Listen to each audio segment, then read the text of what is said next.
ce que je voulais, c'était remercier les électeurs qui nous ont fait confiance. On a fait quand même un beau score, puisqu'on a eu 14 000 scrutins, plus de 14 000 scrutins, c'est 3 000 voix de plus qu'en 2022, dans un contexte quand même national très difficile. On a fait plus 5% que la moyenne nationale, et puis je voudrais remercier, avant de répondre à votre question, mais tous mes militants, tous mes amis, tous les maires, tous les élus qui m'ont accompagné, et bien sûr Maria Lecaudet qui m'a fait confiance, ma suppléante. Voilà, on avait un programme vraiment territorial, d'un ancrage territorial. On avait des projets forts sur la santé, sur l'économie, des valeurs sur la République.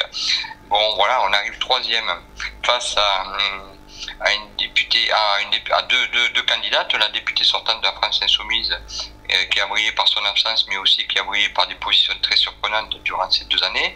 Et puis une candidate RN, inexpérimentée, qui a multiplié des propos inqualifiables que je ne peux partager et que je condamne fermement, qui sont inacceptables, voire haineux et infâmes par rapport à certains types de populations.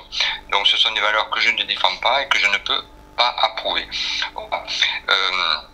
Ce qui compte pour nous, avec Maria, c'est la République. Ce sont nos convictions qui nous habitent, malgré un résultat honorable qui aurait pu nous faire rester en course. En responsabilité, nous avons pris la décision de ne pas nous maintenir au 2e tour dimanche. Ainsi, chaque citoyen choisira en son âme et conscience librement celle qui représentera ses idées. La voix des électeurs de cette première circonscription ne nous appartient pas. Je laisse libre les électeurs de s'exprimer. Vous ne prenez pas position alors?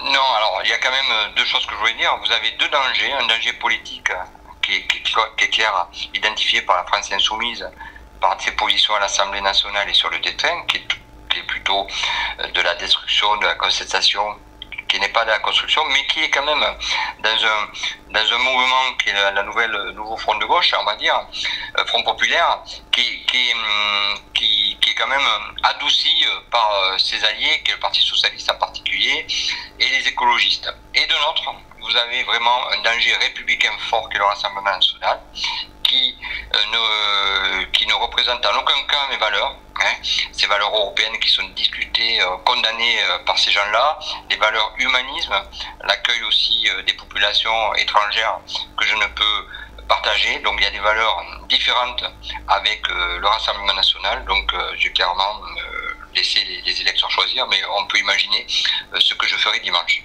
La fin du macronisme, c'est acté ou pas? Oh, je ne sais pas si c'est le fin du macronisme. Moi, ce que je sais, c'est que moi, depuis 1988, je suis un militant fidèle à les valeurs du centre, humaniste, européenne, pro-européenne du centre. Je resterai dans ces valeurs. Je ne sais pas si on appelle ça du macronisme, mais je resterai fidèle à ces valeurs-là.